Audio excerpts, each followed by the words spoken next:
I'm Paweł Swoboda, Battery Hub Director with Solaris for some time now, and wanted to talk about the recent developments within our company concerning batteries.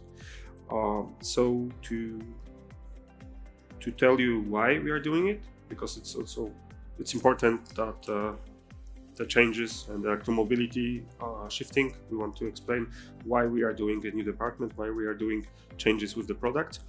We also want to talk about the after sales and the services that can be provided behind. But let's jump to why we are doing it. So Solaris was always number one in Europe with providing electrical vehicles. We were registering the most, and the numbers from the first half of 2023 also showed us that we are still leading. We delivered 421 electric buses, and when you look at those numbers, you say, well, it's great with amount of batteries. Europe is keeping constantly into green emission reduction, but for me it's batteries. It's a lot of batteries put on those vehicles, and we need to handle that both from product, from cost, environmental and ESG perspective, and that's why we decided to put a battery hub, a new division within Bolechowo factory, which will be a part of the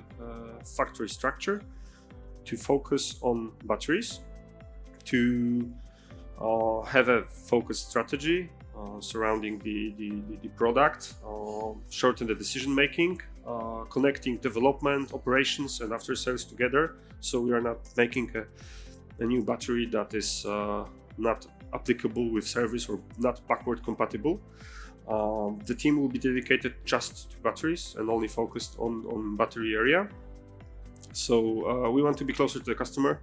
We want to understand what's the most important parts there, what you want to have from it, and connect it to our today's development and its situation. Of course, this is the part of bigger system. The whole battery comes into the bus, so we need to have this learning culture inside the organization as well, connecting to other departments. But the goal is one: to have the best vehicle possible, to deliver the best performance, to be the leaders in this field.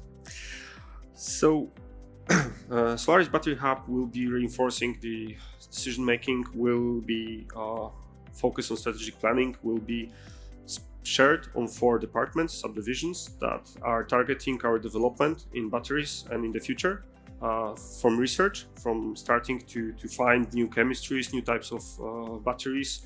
You will hear about them, sodium, LFMPs and other. We need to explore them. We need to know what's the best for the vehicle, for the customer, and get there. Product management is focused on batteries, on today's real life, and product management is handling those batteries we have here on our buses. Operations are both from the perspective of supporting us internally, but also to be more resilient onto the disruptive market as batteries are, because you all know that there's a lot of investments, a lot of new gigafactories, and those things are shaping the future, but we need to be ready for that, and we cannot put those risks on our customers that we will be not able to deliver batteries and therefore vehicles because there is some disruptive on transport or whatever else. So operations are also focusing on minimizing the risks associated with handling a volatile market as batteries are, and of course after sales, least but not least, which is connected to the value the battery have after we finish its use on the vehicle.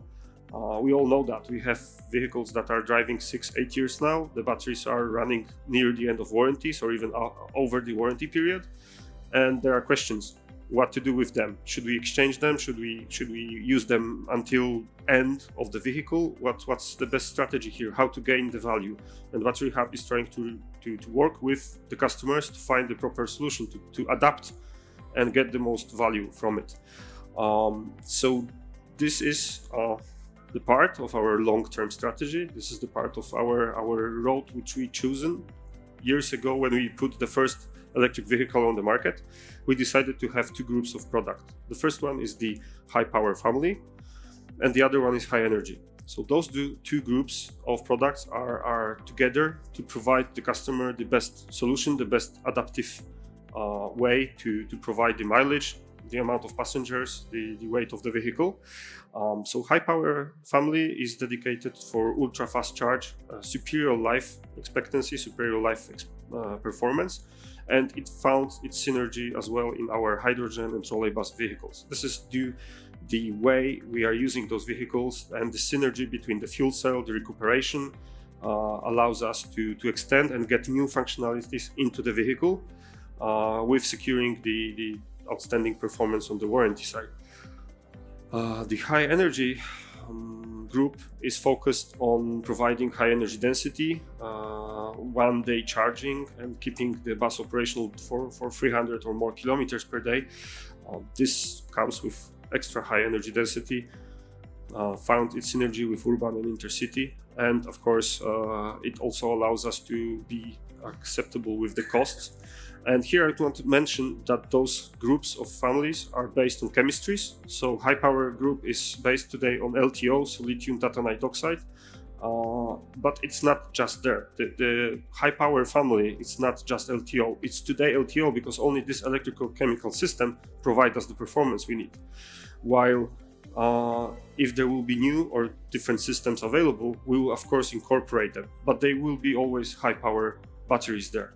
The same with high energy. Today it's represented with Solaris portfolio with NMC, so nickel, magnesium, cobalt, while the other one is LFP, so lithium ferrite phosphate. And those two chemistries give us the synergy we need to provide the best performance for the vehicle.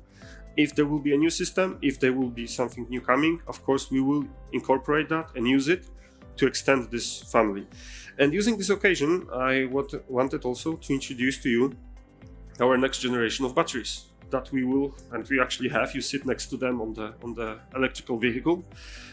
Those batteries are the next generation NMC system. They are replacing our previous generation of NMC batteries.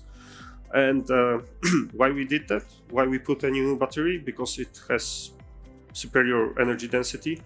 In proper settings, it has 15% more of energy density, which contributes to more passengers or bigger range. So thanks to just using this battery in every platform, we can have more passengers or bigger range.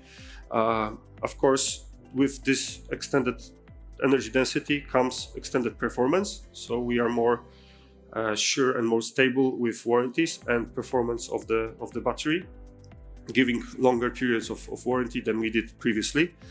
Of course, this battery is another step with us treating ESG as a fundamental base for designing batteries. So they are connected to the environmental system and solution. And it's worth to mention here that most of all the critical components in this battery are sourced in Europe. So we are having the European cells, European BMS, European housing, cooling system. This is all coming inland. Thanks to that, we are also very unsure about due diligence, carbon footprint, because we have the same regulations among European countries, and we have the same requirements for our suppliers and suppliers of our suppliers, ensuring that the local sourcing and ESG will come together. This is also a reply to be more responsible, to manage better the risks associated with the supply chain. Locally sourced is much easier to handle in a disruptive time like we had previously with components and electrical units. The flexible installation allows us to build this battery into all our platforms. It's backward compatible. It fits all the vehicles we have. Of course, the best synergy is in the modular drive, in the green bus we are presenting here, but as well all other platforms. So 9 meter, 15 meter, 24 meter, all of those vehicles will use this battery, can have them. It's just a matter of the best synergy and pushing to the limit the performance that we got in the modular system. And this is slide that you've probably seen at the conference on Friday, where we are proud to announce that we are able to deliver 600 kilometers on this 80 meter bus, thanks to the synergy, thanks to the components that are put together and work the best way possible. So here I want to jump to the second life scenarios, second life operations of batteries. So we previously called it second life, but this implies many different scenarios. Second life doesn't mean that after the first life of the battery, when it reaches 80% of state of health, we will take it out of the vehicle. So second life says we can take it, repair it, refurbish it, and put it back to the vehicle. And I wanted to focus today not on the second life, so what can we do after the initial 80% of the SOH. I wanted to talk about what we will do with the batteries when they are dismantled from the vehicle. So we call this period of time out of vehicle battery life. And of course, we all know batteries run up to 80-75% of state of health, and they still have 80 or 70% of their worth inside. So how to use it to not only scrap it and get raw materials. Of course, the best way is to accommodate them in a different application. The most common one today is energy storage. So let's build a huge storage next to our depot or for the grid to help out work with. We call this repurpose because we take a traction battery and it becomes something else. We are using this graph to kind of explain how does it work. So let's start with a fleet of 200, 300 vehicles, depending on the battery amount of batteries on the vehicle. Let's say the overall fleet energy is 100 megawatt hours that are installed. They drive for some time, depending on the way you use it, up to 80% when we say it's not fulfilling the mission profile anymore. And now we have a few decisions that we can make. We can, of course, follow the standard way of using. So say, let's drive them until they're dead. And that's one of the ways you can use it. And this is the light green area, but it ends up in one point, recycling. The life of battery degrades very fast. It drops very rapidly. And when you have 20% of state of health, the battery doesn't perform at all. So you need to scrap it, get raw materials out of it.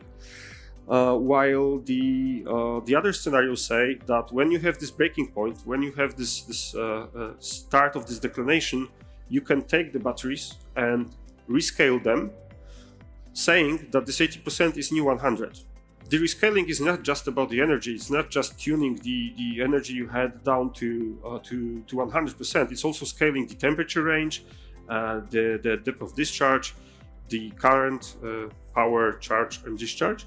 So when you scale that and you incorporate the DOD, so different depth of discharge, the standard one for energy storage is 55%, you will get 45 megawatt hours to use for some period of time. Again, the period of time depends on the way you use it. So if it's a grid balancing, it has a much different working profile than a grid buffering or a charger extension. Of course, there are many different ways you can use this profile. You can narrow down the energy even more, reducing it down to 60 and saying this is new 100. So you will prolong the way of use. The energy throughput is the most important factor here.